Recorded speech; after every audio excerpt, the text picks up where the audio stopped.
Good afternoon. My name is Will Marm. I am a veteran in the Bancroft Capital's Veteran Training Program. Welcome to this inaugural event. This event will allow you to learn about the unique military experiences shared across the board with our veterans. It's intended to provide you a small, intimate dialogue with a current, relevant, combat experienced military leader who will share with you a unique and interesting examples of how he has assessed, managed, trained, and led organizations to improve and win. This investment of about 45 minutes of your time will highlight to you the qualities and the special value that military veterans bring to corporate culture. I'd like to hand it over to Cal Quinn, the CEO of Bancroft Capital. Thank you all for participating. Truly honored to have Chris here today. Look forward to his comments. I think you're all going to love him, and we'll all have the opportunity to learn a little bit. Very quickly, I want to introduce those who may not have an understanding of who we are and why we're doing this, to Bancroft and how we're oriented. Bancroft is an idea that really kind of started on January 7, 2002. In a near-death experience, I was reminded that God did not spare my life, that I would pursue my own lust, want, and desire, but instead find a way to serve a cause greater than myself with the life that I had been blessed. If you kind of fast forward that, the initiative that I've undertaken for the last 12 years or so is the restoration of disabled veterans to their rightful place of leadership in society and community, but first and foremost, as leaders and providers to their own family. Not that they would be given something, but they would earn for themselves and their families financial independence, taking home not just sustenance to their children, but their dignity along with that. That ideal manifested itself with Bancroft Capital. The idea that we can have a successful for-profit business and the prosperity of that business be reinvested back into a veteran training program that can create a pathway for disabled veterans so that they can cultivate for themselves financial independence and be restored. Our business is a service-disabled, veteran-owned broker-dealer and investment bank. What does that mean? We really broker transactions, much the same as a real estate broker. We broker transactions between buyers and sellers in the primary and secondary markets with large institutional customers. We only work with institutional customers. We have 5 offices through the country, 2 in California, Chicago, New York, and our headquarters here just outside of Philadelphia in Fort Washington, Pennsylvania.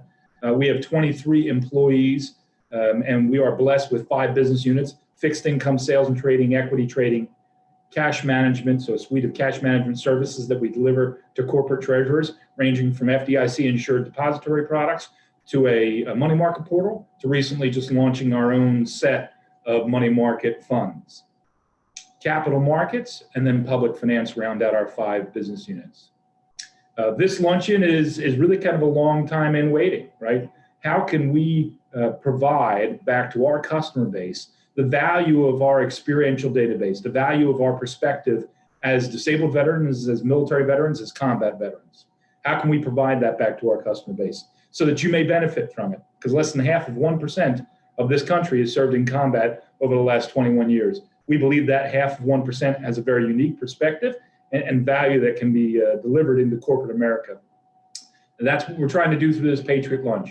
If at any point through this Patriot Lunch you are impressed by Chris and his experiences, I would strongly suggest that you reach out to him.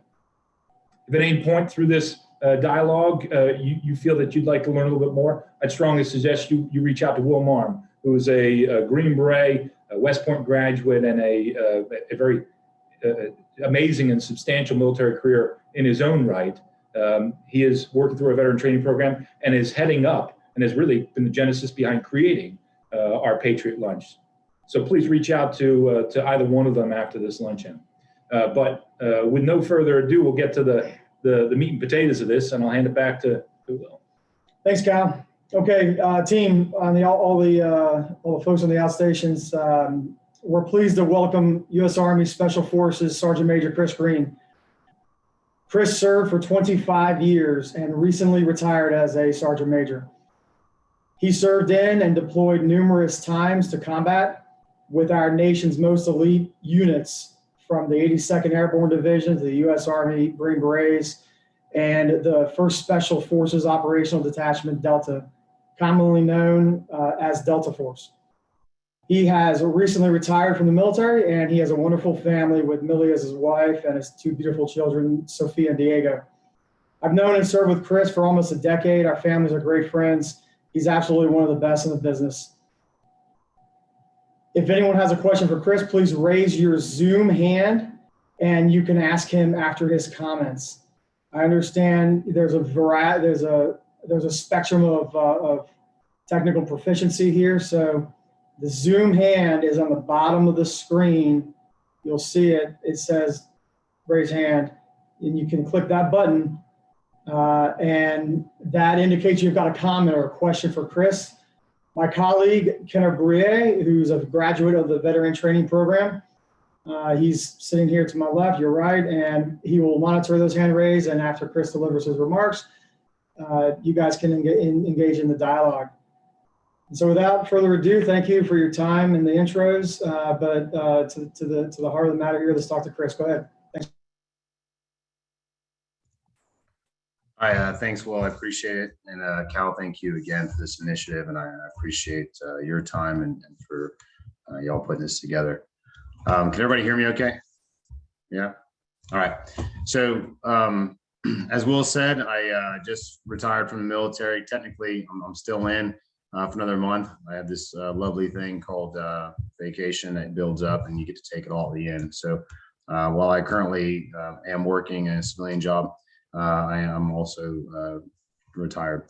So I spent 25 years in the Army, and we'll talk a little bit about that today. And what I want to do is kind of give you a quick overview. Is we'll talk about just kind of me and my biography, some of the attributes that I gained, and some of the character traits that I developed and strengthened in my time in service.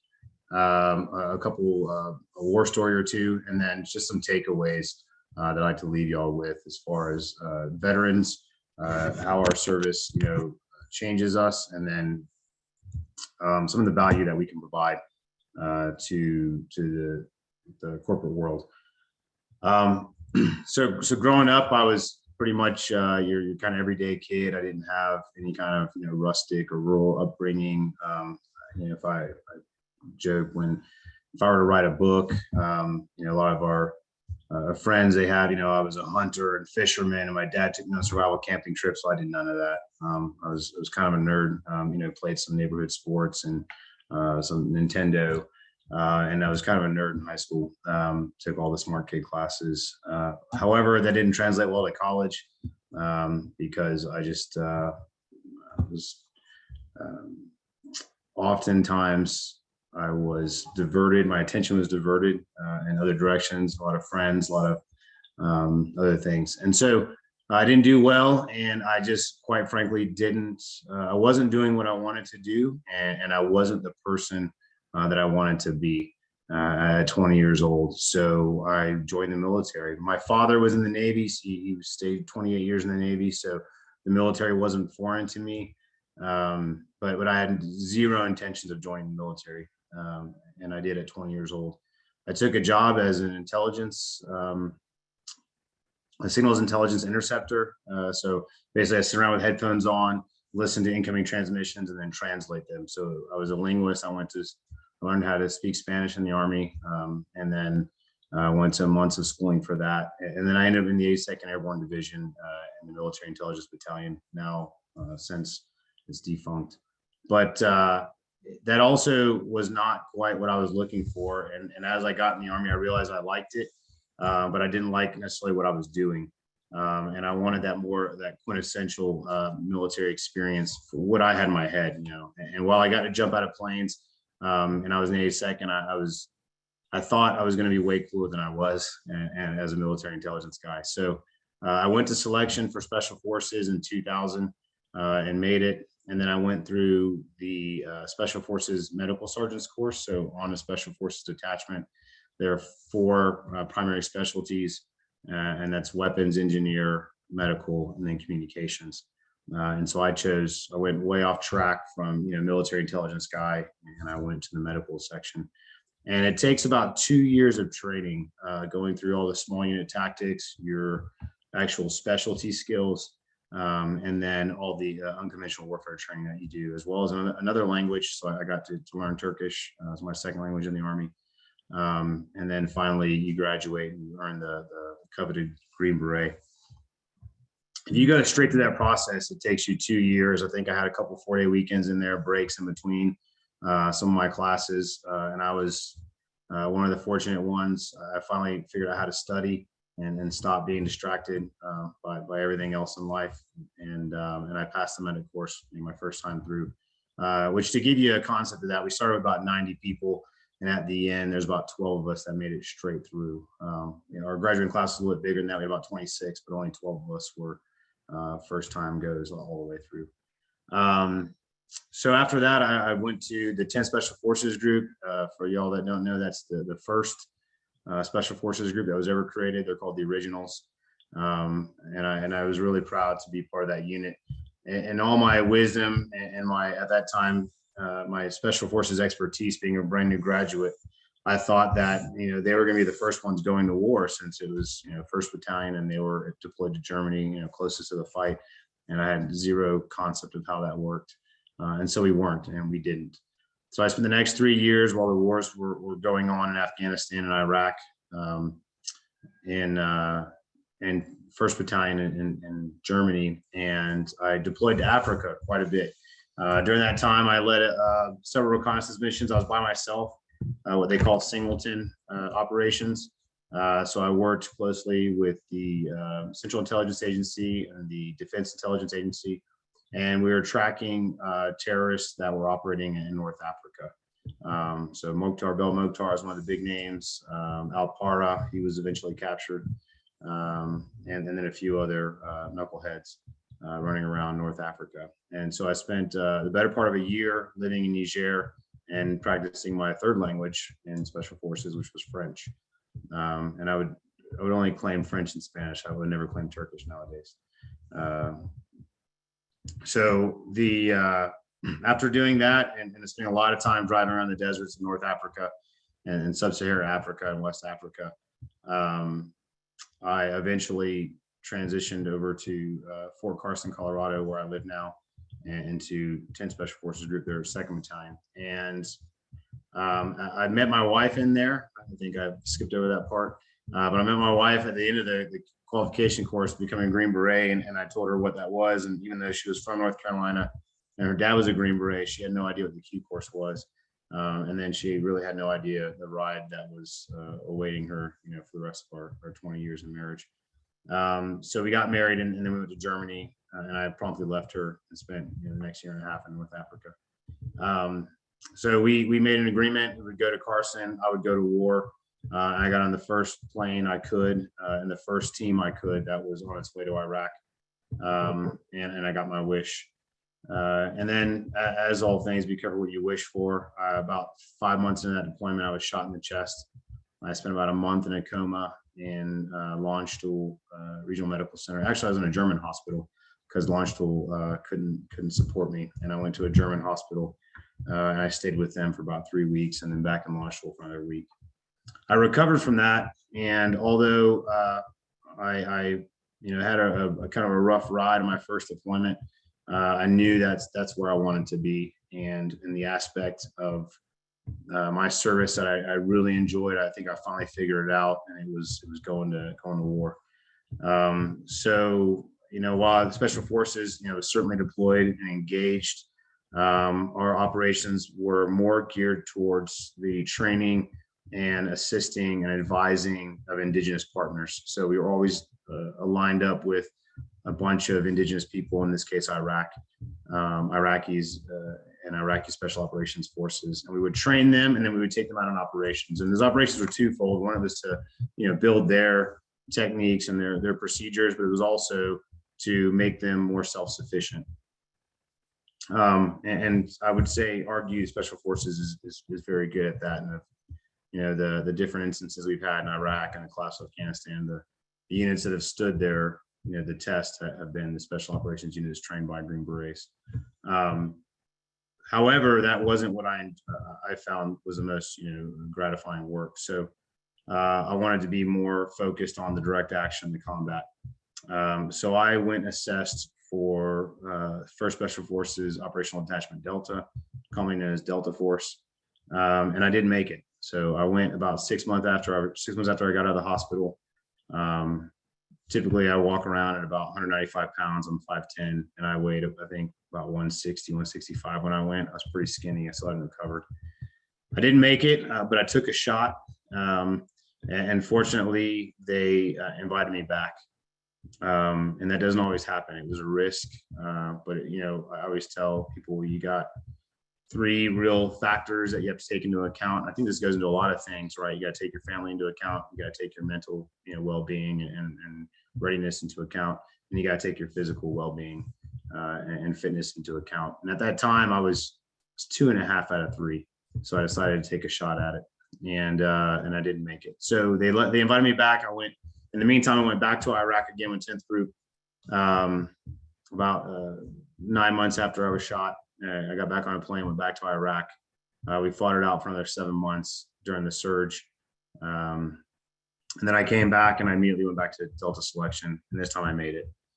I spent a year in Delta Selection, or in the Delta training pipeline, and it's heavily combat focused. It's all shooting. I mean, you learn, even though I was a very proficient shooter and a proficient tactician, they take you back to square one. And sometimes you got to do that. Sometimes you just got to go back to basics to make sure you learn things the right way. You might think you're proficient at whatever you do because you got years of experience, but there are organizations or places out there that are really good at what they do. And sometimes you need to learn, the basics first through them in order to really surpass that level that you were at and where you plateaued.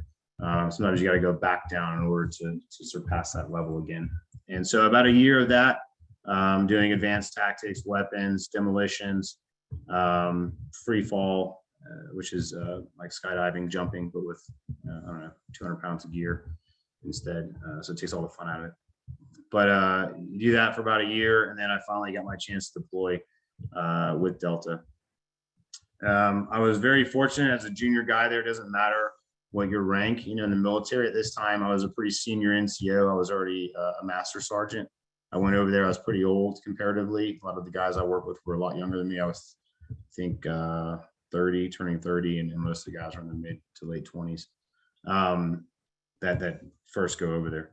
So I was already a master sergeant. However, I was the number 5 man on a team. So I had 4 guys that were in charge of me, and all but one I outranked in the military. So you definitely have to check your ego at the door and humble yourself, which is good for us all to do, on occasion throughout our life. And I went on our first mission. It was back to Iraq, back to northern Iraq, and then to Baghdad. And they had a mission over there called the Vehicle Interdiction Mission. And there is just shy of, and sometimes including, a fist fight in the hallways of the unit for who's going to take the VI mission, because it is the most direct, kinetic, and violent mission that the unit has. And it's also probably one of the most fruitful and bears the most product. It's most effective and most productive. During this mission, what happens is your small team, you're about 18 to 25 people or so, with all the operators, which are only 10, and then the rest are a bunch of enablers, radio operators, medics, dog handlers, heavy breachers, demolition guys. And you have a crew of pilots that you work really, really tightly with for train up and then all the way to the missions.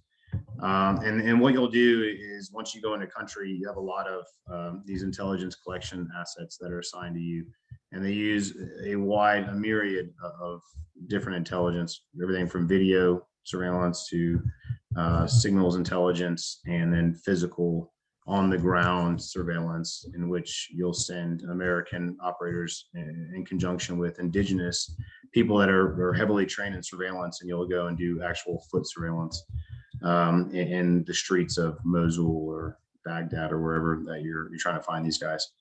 We'll get a lead on these guys, and it was really manhunting. It was like the quintessential manhunting operation where you might not have anything but a phone number, you might have just a picture, or you might have a name, and then you build out from there using these variety events. And one of the most dangerous times was when you're actually, hitting the target or interdicting that individual, and you pin a person into a corner. So going to people's houses where, they had the advantage, they were barricaded, they had, heavy weaponry, they had a lot of guards forces or family, and they were willing to fight and die was usually a bad option. So what we found was that we could find them in transit. So while they were on the road, we would do all this collection. We would identify these individuals. We would pinpoint them to a person, tied to a vehicle, tied to, some sort of communication device. And then we would track them, and then we would try and anticipate a time period where they were going to be in the open. And then we would launch, and we would launch our team. And so that entire day, you would get in the morning, you get your briefing. They would tell you what they have in the air. They would tell you all the people that they're tracking. And then you would just go, and I probably ate 6 times a day, worked out 3 times a day, and played a lot of Call of Duty while you're waiting for this pager to go off. And everybody's sitting on this old school pager system, and we'd run around with that thing everywhere. Once the pager went off, you had about half an hour to get your gear on. So think of, somebody said yesterday, think of a firefighter, firehouse where the bell goes off and guys are sliding on the pole. Instead of us, it's, everybody just busting ass through the door and trying to throw all our kit on, and get everything loaded and double check all your batteries and your ammo, and then plan the mission. So that was another big part, which there's a lot of things that we had templated. So you could quickly plan that mission, but 30 minutes to get your gear on, plan the mission, and then get to the helicopter, because the helicopters were taking off in 30 minutes. If you did not make it to the helicopters, which never happened to me, but I had dreams. I had dreams of me running to the helicopter and then like forgetting my weapon and then having to run back and then turning around, the helicopters are gone and I'm standing there. And that's how like stressful it got at times. But I did have a friend who went for a run, and as we're flying out the gate, we're all sitting on the helicopters looking out the sides, and he's just standing at the gate looking in the air with his, shirt off and his cool guy beard, missing the mission. You never knew which mission was going to be the big mission, so you wanted just to be on all of them. And of course, that's why you're there. So missing it was, and if you missed it, you were the guy that missed the mission the rest of the 4-month deployment. So we would go out, and then while we tracked this car. One of the coolest things about this mission was the commander of that troop, who was a major at the time, which is it's not a low ranking officer, but it's the first in the ranks of field grade, and really in combat, most of the time people are making these very lethal command decisions. They're 05s, 06s or higher, and this is an 04. So only 4 ranks into their officer career and a first time field grade officer. But once he's on the helicopter and they identify and they line up, what all the intelligence is, all the ints are tracking as that vehicle, and what he sees out the side of a helicopter flying at 110 miles an hour.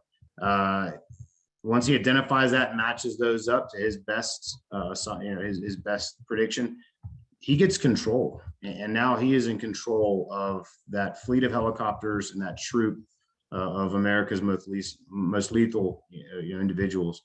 And there is 90% of the time there's going to be a firefight. So what they'll attempt to do is they'll stop that vehicle. So the lead helicopter will strafe it with the mini gun. It's a really fast shooting machine gun. It's very distinguishable, and you're not going to miss it if you're driving your car and you see a beam of laser fire and bullets rip in front of your car. It looks like a space shootout. So if they don't stop, or if they attempt to fight, then what we'll do is we have some snipers on the helicopter. And so again, these guys are flying at pace with the car, sometimes somewhere around 60, to anywhere from 50 to 80 miles an hour. And these snipers will shoot the engine block out of the car. So still trying to maintain like a non-lethal interdiction, and then it'll stop the car. And by that time, we'll go to land around the car and then set up, an L shape of people on the car. And that's where we put people in a decision to fight, to flee, or give up. And a lot of them would fight. So you're in a very open position, moving up on this car, and people will stick guns out of it and blast away with AKs, RPGs. And you're just, a guy in the desert and in the open, because that's where we try and interdict them, is in the open, walking up on this. And that's where that precision of fire, that's where that toughness and that perspective and that coolness under a stressful situation really reigns and comes into play. And we've had incidents where, the entire car is packed with, 7 people in a Toyota Corolla, and only 4 of them are bad. We've had, there's one where it was a pickup truck with about 13 people packed in the back. And out of that, probably half of those were bad. And bad, with weapons, actively shooting. You had women and children in the mix sometimes. And so one instance, we had they opened fire from the back of the pickup truck, and we had an operator shot in the neck, another guy shot in the hip. And it was a pretty fast gunfight. But at the end, you had 5 terrorists dead, and you had, a couple women and their 6 kids in the back of the truck, completely unscathed, not by a ricochet, not by an actual direct fire, just completely unscathed. And that's the level of precision that everybody has to operate at, even given a stressful situation, even given direct fire. Because you're paid, they tell we were paid not to shoot. It's the hard decision. The easy decision is, I'm under fire, shoot back. The hard decision is to identify who to shoot back at, and then sometimes when not to shoot at all. So I did that mission. It was a pretty amazing time. I learned a ton. I learned a lot about intelligence fusion. I learned a lot about just resilience, tenacity, and dealing with stress. In about 4 months, we would do, that was our record. We did about 110 missions. So if you kind of break that down, that's 1 a day, but you got to think that there's a lot of days where we have bad weather, aircraft can't fly, and you're doing 2 to 3 a day, because we would hit a target, get the intelligence off that target. Immediately, we would send that back, satellite communications. We had a room full of analysts that would churn on that, and they would immediately send back the information to us that might drive us to the target. We would go back to the helicopters, reload our ammunition, get back on the helos, and fly directly to another target, no break. And there was a time I did, I think 27 hours was our record, where I was awake the whole time. And then I slept for probably about 27 hours after that. I remember waking up in my bed. I went back to bed that night, and I washed all the sweat and dirt and whatever else goo that was on me, threw my uniform back in the kit room, because we would just hang it up, filthy, stinking, in the kit room, because you never know when the pager's going to go off. And I went to the chow hall, and I grabbed 2 big trays of food, and I went back to my bunk, and I just stuffed my face with one tray and sat the other tray next to my bunk, and a mound of chocolate milk. And then I went to bed, and I woke up probably about 10 hours later, just completely famished, chowed down on the food, drank like 6 chocolate milks, and I racked back out for like another 12 hours, and then finally got up and was capable of functioning. But there was food everywhere, there were trays everywhere. I didn't care, chocolate milk containers. But I did that, 3 more missions in Delta. And then at the time, I had a chance to step out and take a leadership role back in 10th Group. It was a really stressful time. The deployments were very intense. Like I said, 110 engagements, most of those gunfights, a lot of guys around you get wounded, get injured, and it just kind of takes its toll on you and your family as well. So I stepped back out. I went to 10th Group. So it's kind of funny saying, taking a break from Delta was going to Special Forces, and it's not really the case. But it's just a more familiar, and it is a less high up tempo, high stress environment. And I was a leader over in 10th Group, which in my experience up until this time was about 14 years in the military, most of that in special operations. And I was really just yearning for a chance to be a leader. And so the first chance you get in Special Forces as an enlisted is as an EA, as a team sergeant. And I know the officers out there will push back against this, but the team sergeant runs the team. and everybody knows that. And it's very unspoken, and I never went against my team leader, ever. He's in charge. But it's really the attitude of the team, the success of the team. It comes down to the team sergeant, and I was happy and excited to be in that role.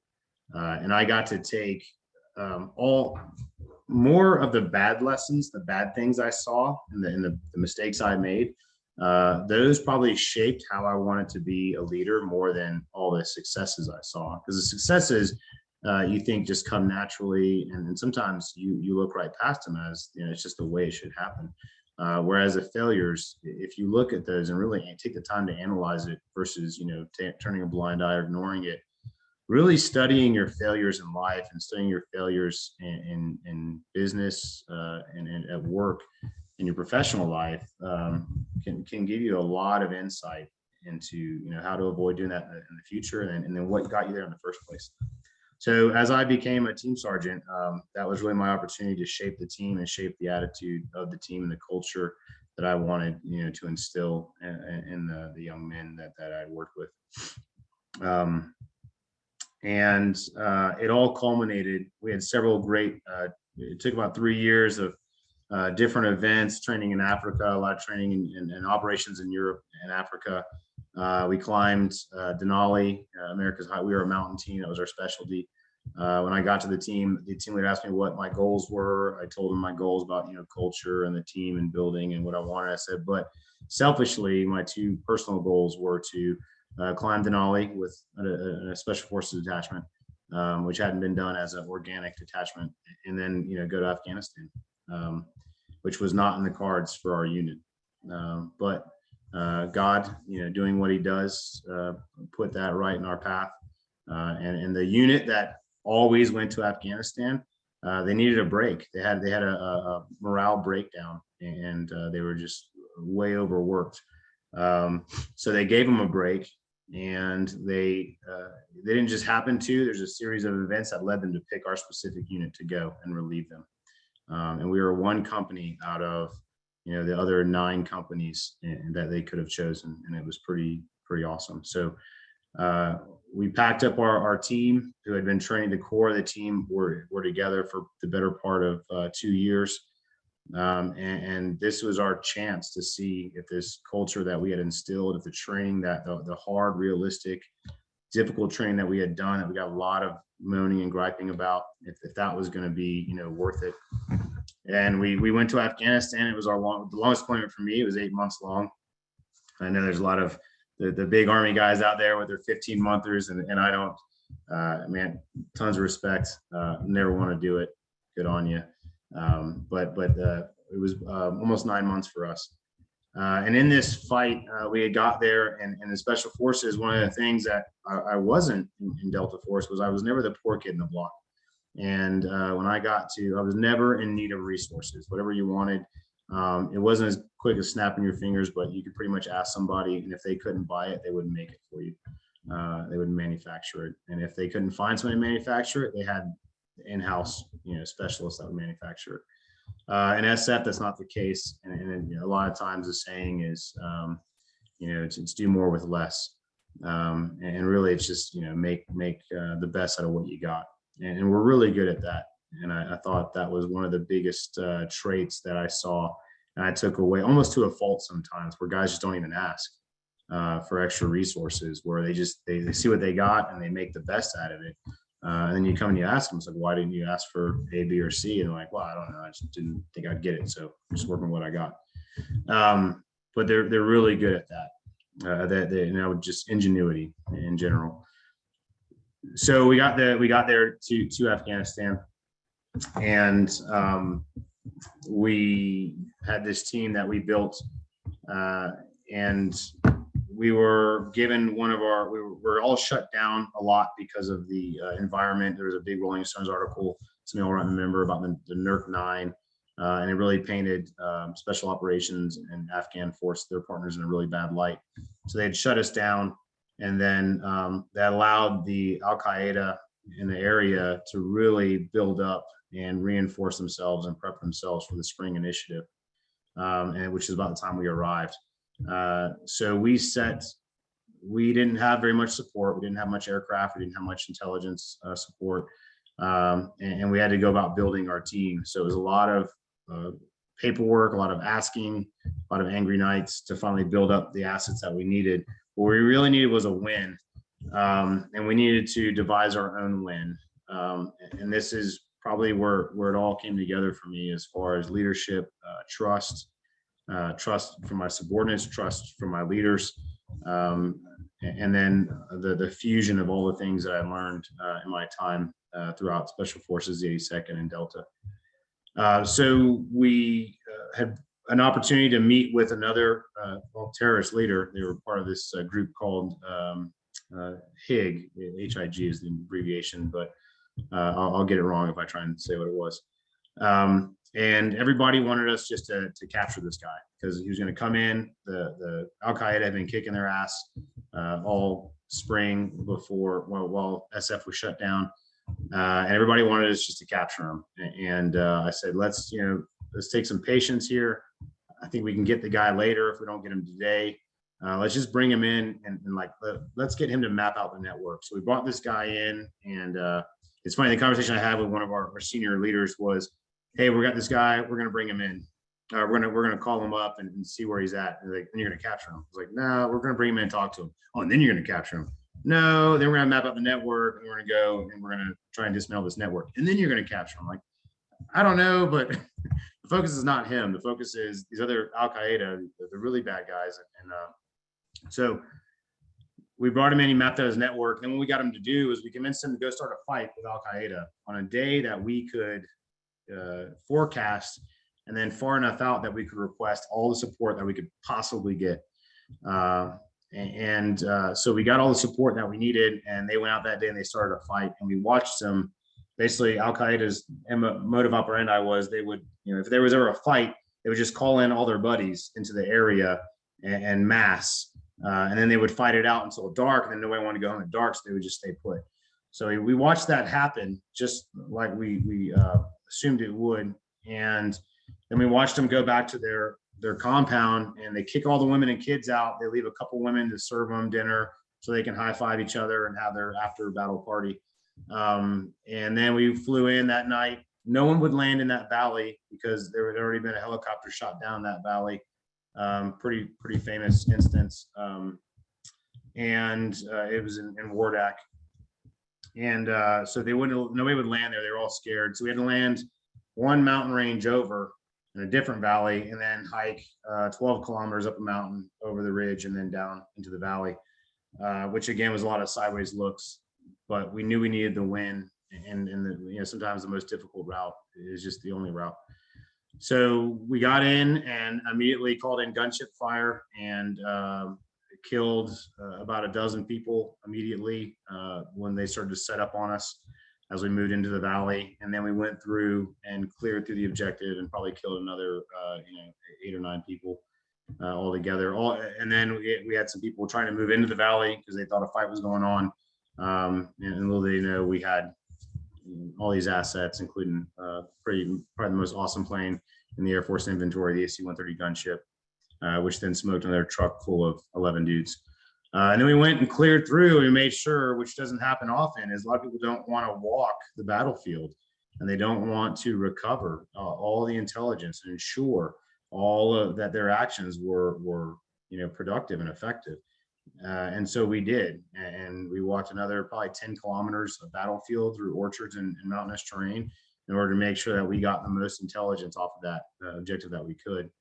And then we came back, we made sure to share in the accolades. And so of all that intelligence we had, which was a mountain of weapons, Pakistani passports, from all the Waziristan passports, from all the foreign fighters that we had killed in the objective, is that we put guys on planes or on helicopters and sent them out to the gunship pilots, the A-10 pilots, the helicopter lift, the intelligence assets, and gave them all of this, the briefing, and then a share in some of the accolades and how they helped us with this big win. And that set the stage for the rest of our rotation. And we earned the trust of so many people and so many different partners. And we also showed that we could share in those wins with them.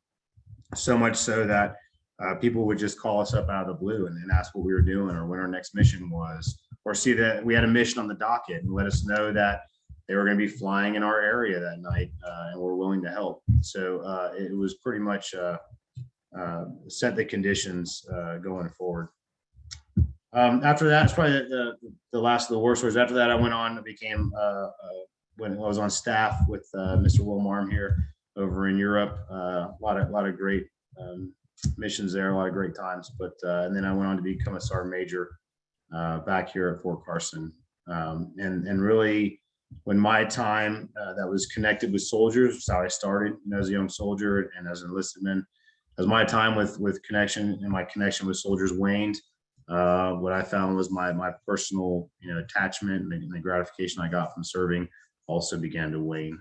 And I decided it was time for me to call it. And after 25 years, my family was all about it. So we called it a career. And while in transition, I had an opportunity to go through a lot of veteran-oriented initiatives that helped me transition out of the military. And I landed a job working for Amazon Web Services, which is where I was in their special testing and evaluation section, which is where I currently have been working for the last about a month or so.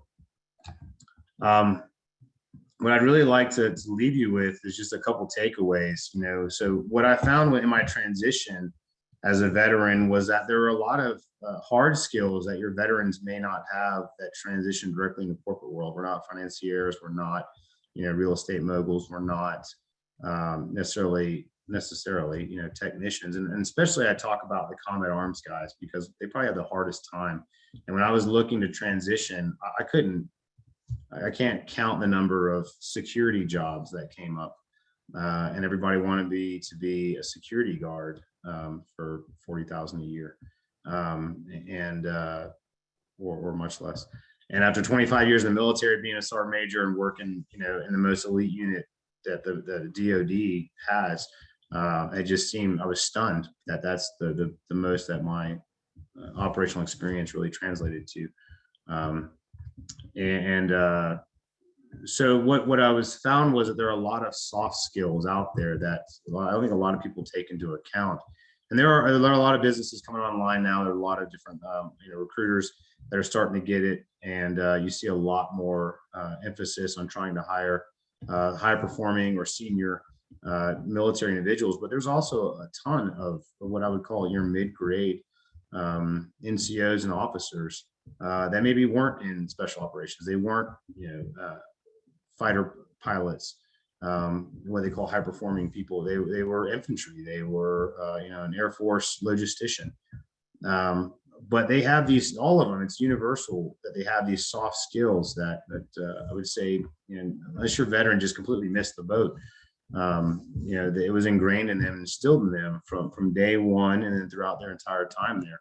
And probably the top one is just that tenacity and that perseverance. Like you don't quit. You're not allowed to quit. So it's funny to say that, but whatever the situation you're given, you have to look at it in the most extreme manner that, when we're on the side of that mountain, getting ready to walk in that valley and the gunship had already opened fire.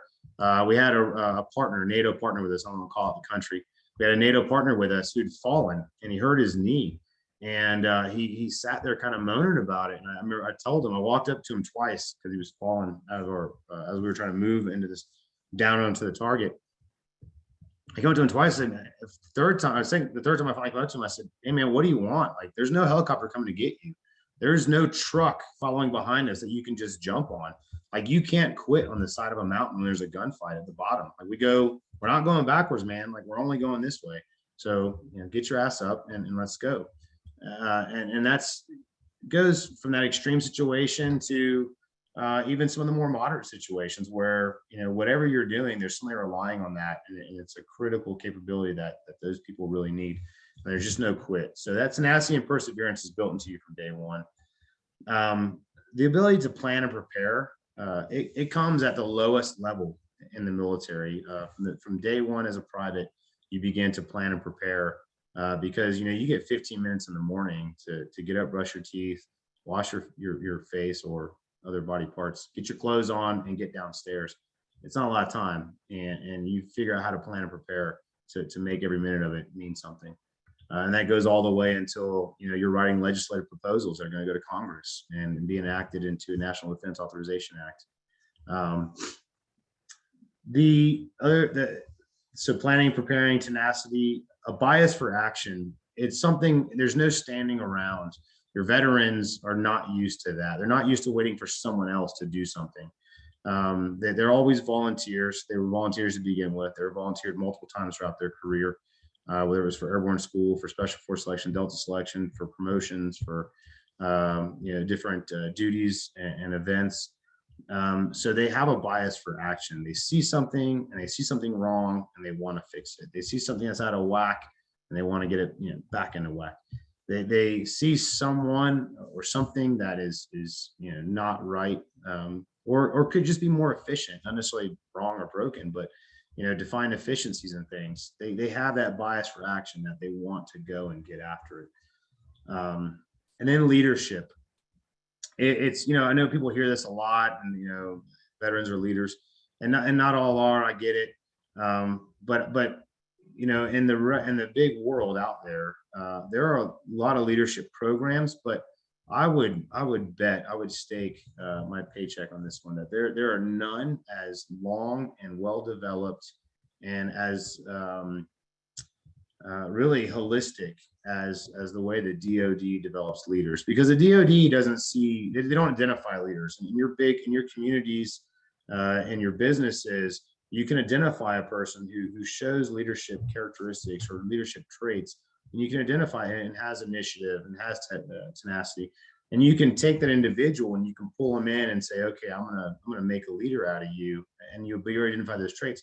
The DoD sees it as every single enlistee is a leader and is going to be a leader, because you're going to move up. You're going to be in charge of people. By 2 years in the military, you're in charge of 3 guys. If you're an officer that comes in on day 1, you're in charge of 26 of us. So you're going to be a leader come day 1, and they start on day 1 in basic training. You have a platoon leader. Guy just joined the same time as everybody else. You're in charge. And they continue that throughout your course of your career with everything from formal education through positioning, through mentorship and coaching, and you cannot leave the military without some aspect of that sticking with you. So you're going to have leaders the minute you hire a veteran, and they want to be leaders. The final thing I'll talk about is, if you already have veterans in your organization, direct talk. Veterans relish direct talk, and they want to be given guidance. They don't necessarily want you to tell them exactly how to do it or what to do necessarily, but give them guidance. Give them, what their left and right limits are, what your expectations are of them, and then what the end goal is. And watch that guy go and take initiative and be ingenious and make it happen. But and if they fail at meeting your expectations, they want you to tell them, you have failed at meeting my expectations. They are not sensitive in that regard. And I think I can speak just generally for your veterans out there. They really want that direct talk and that direct feedback.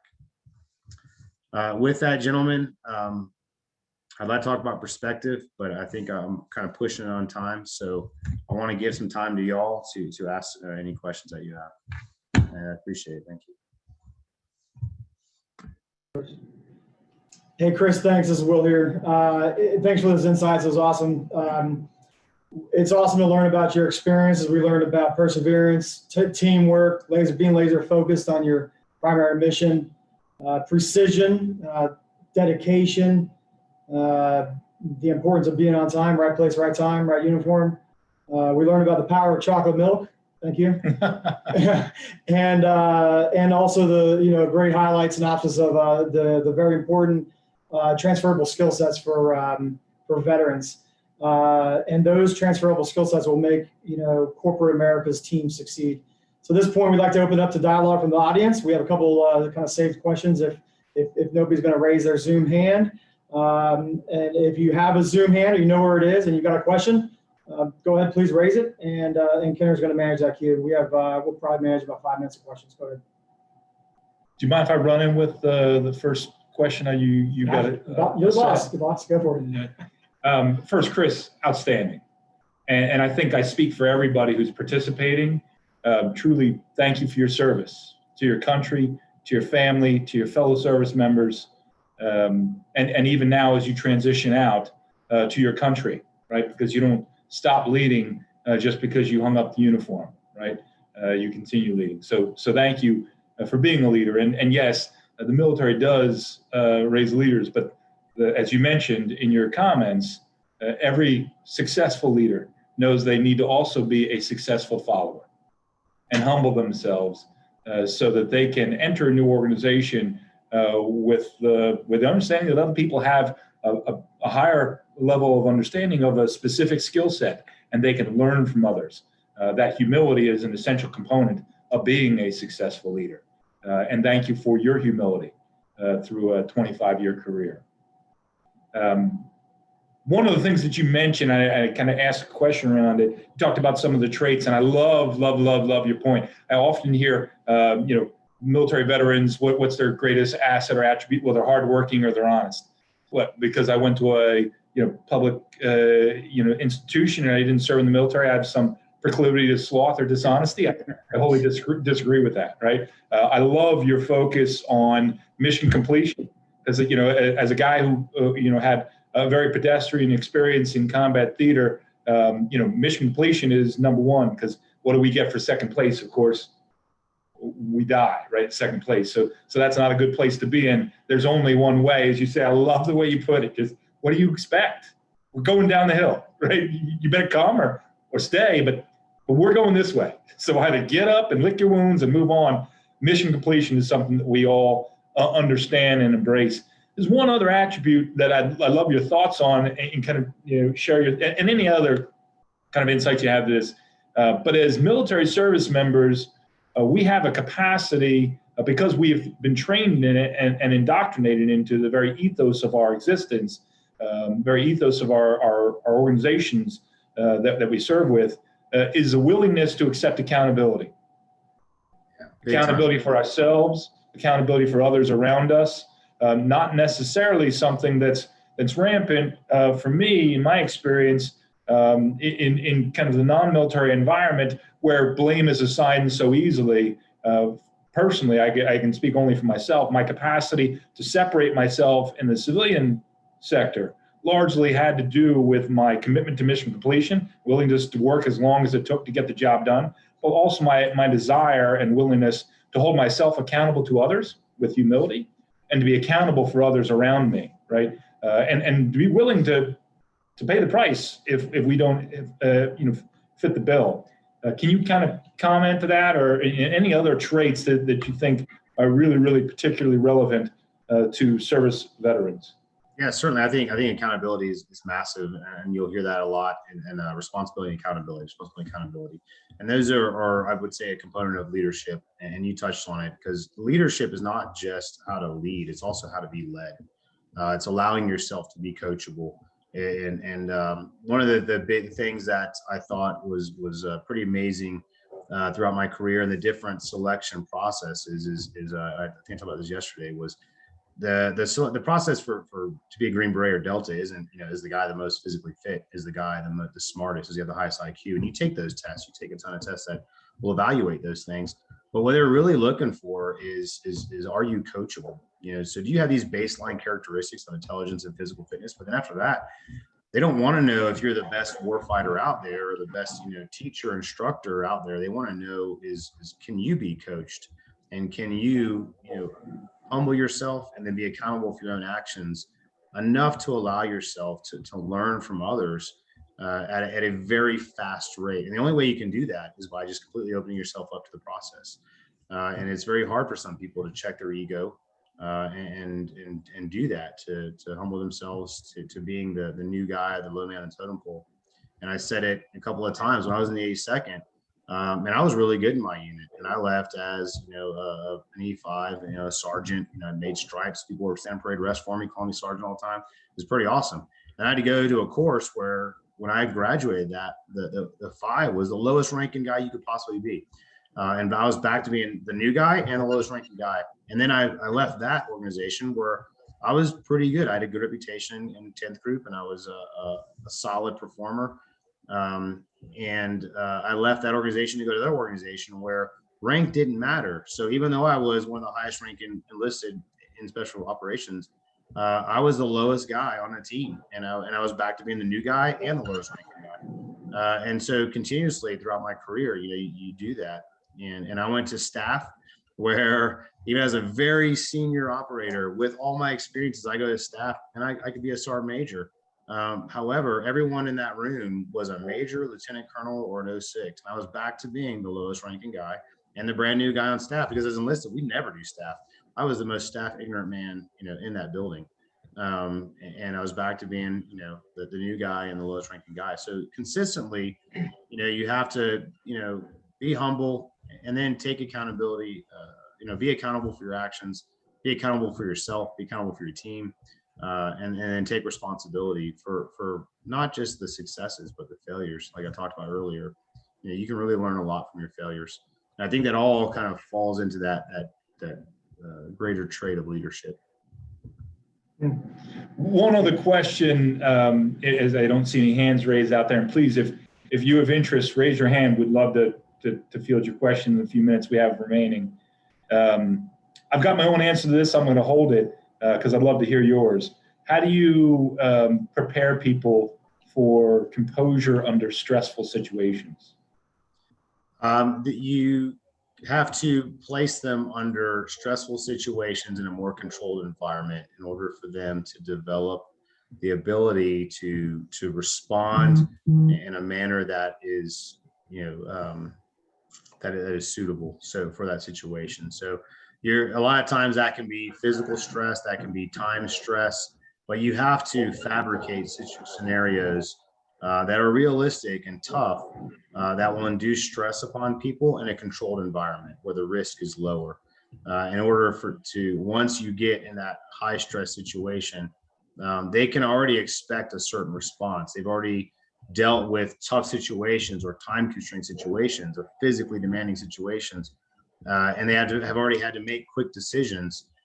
So they already know what their response is going to be. I think the biggest fear factor out there is surprise, right? So being in a situation that you've never seen before and being stressed in a way that you've never felt before is where people have that initial shock and then they're paralyzed by it.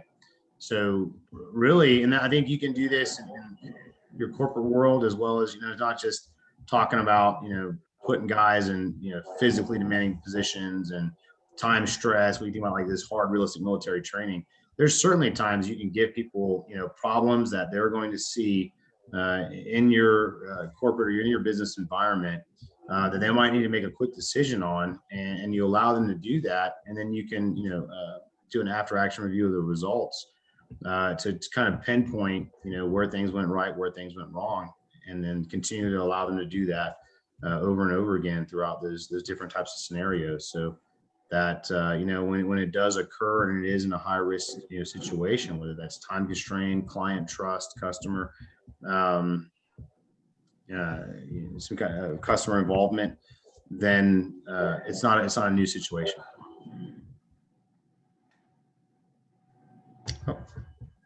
Thank you, Chris.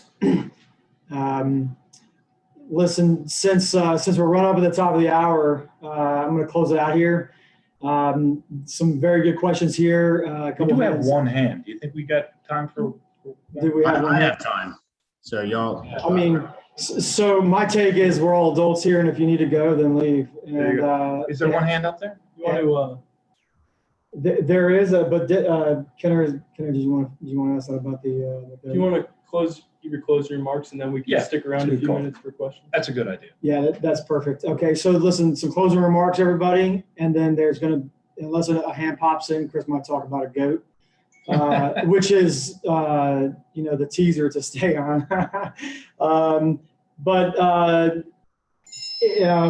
If we weren't able to, if you weren't able to find the Zoom hand or you have a question afterwards and you want to just write me, I'd be happy to coordinate a time to chat afterwards. You're more than welcome. Please just email me. My email is WMARN@Bancroft for Vets, and it's the number for BANCROFT for vets.com. It's also in my participant list header there. Or text or call. My cell phone is 719-460-6498. I wanted to leave you with a quote. This is Veterans Week, Veterans Day in a couple days. The truth is that all veterans pay with their lives. Some pay all at once while others pay over a lifetime. Chris, on behalf of Bancroft Capital and corporate America,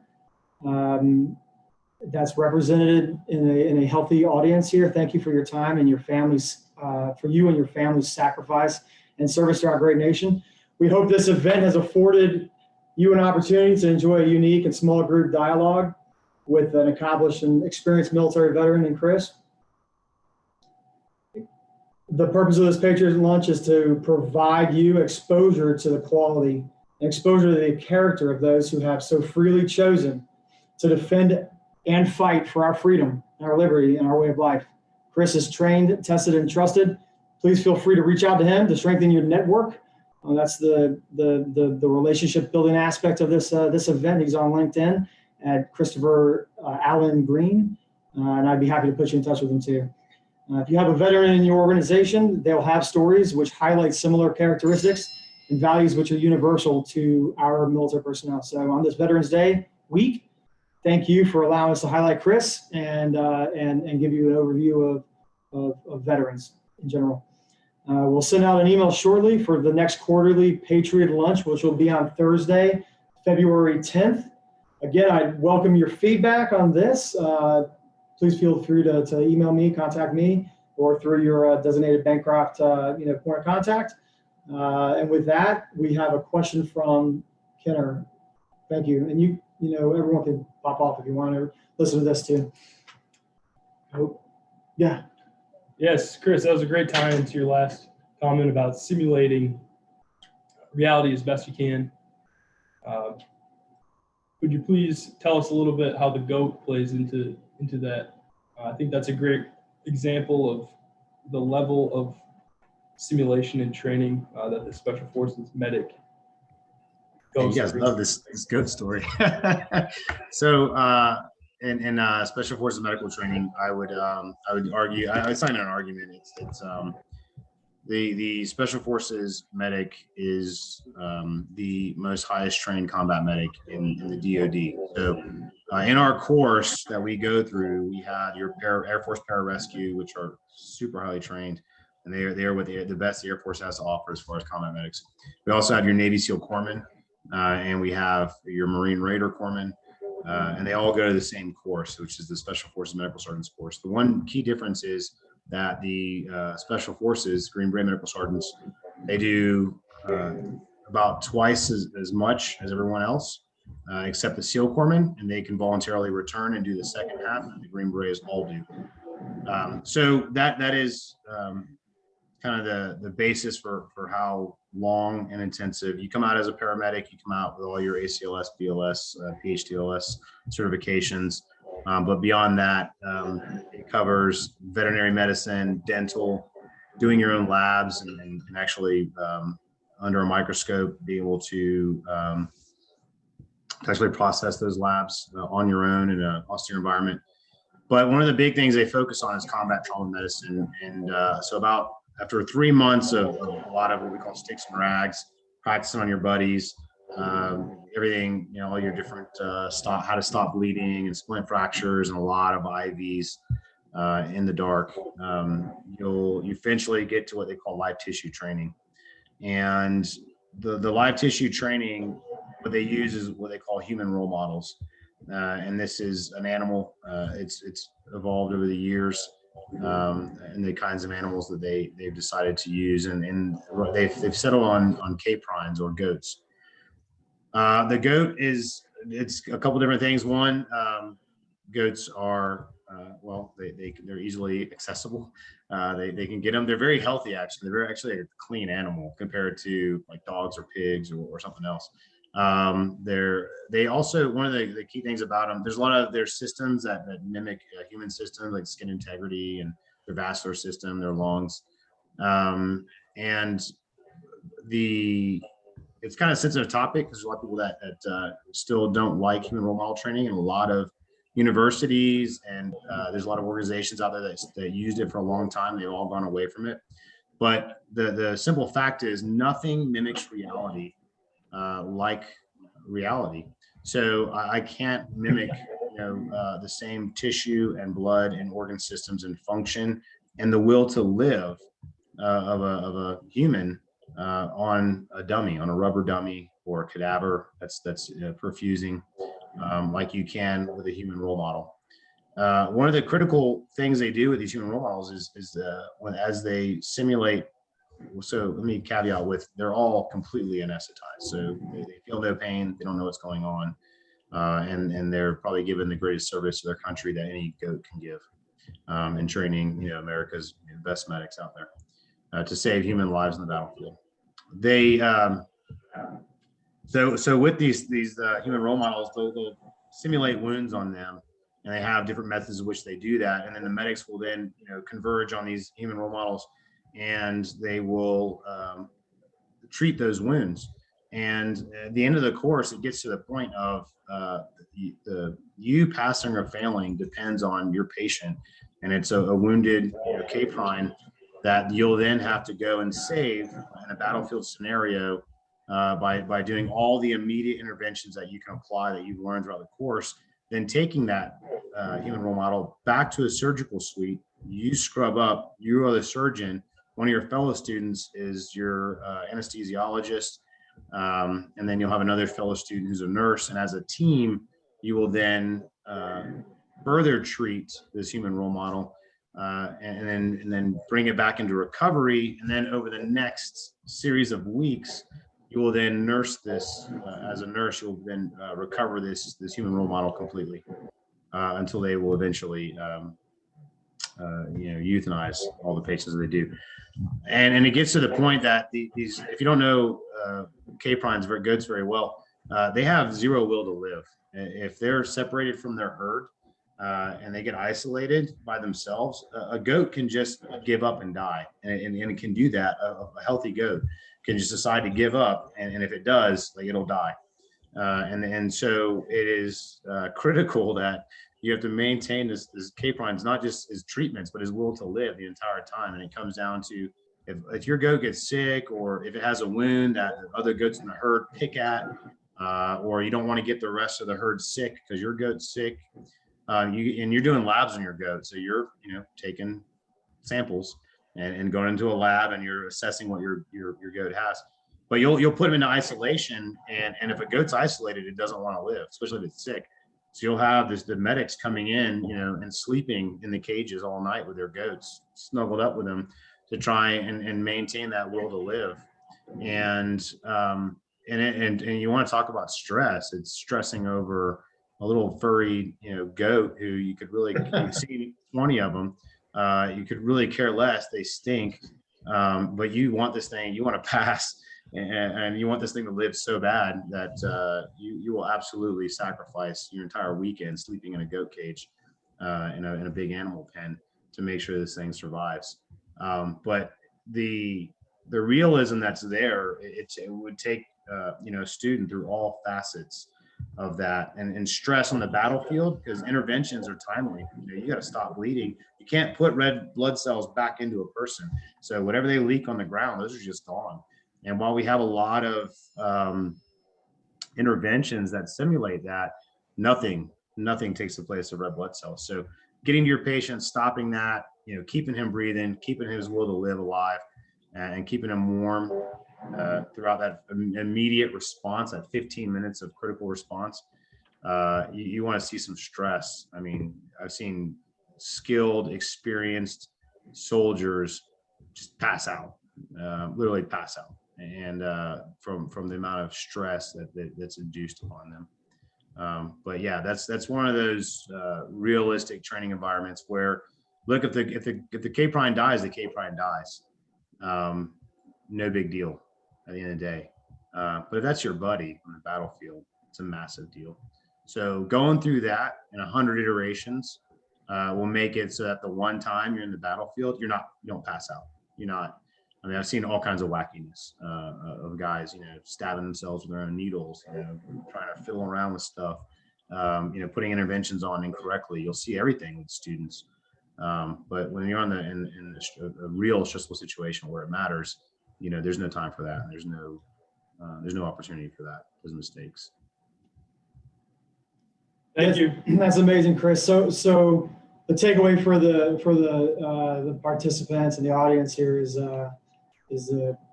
what about lamb chops? I mean, everything about lamb chops here. I can't stand it anymore. I used to love it when I was younger. Can't even take the smell of anything. Lamb, goat, not a yufka kebab, nothing. I can't take it. So check the lamb chops at the door for a Thanksgiving meal, huh? I'm not coming to that lunch. Sorry. So I think we're gonna wrap it up. Appreciate everybody hanging on and just enjoying this opportunity with America's veterans, America's talent, and reach out to your talents and your veterans in your corporations. We're doing this again in 3 months, 10 February, and with that, we're gonna sign off. Thanks, Chris, very much. Thanks. God bless you and your family for your transition, and we'll be chatting soon enough. All right. Thank you, y'all. Appreciate it. Thank you, Chris.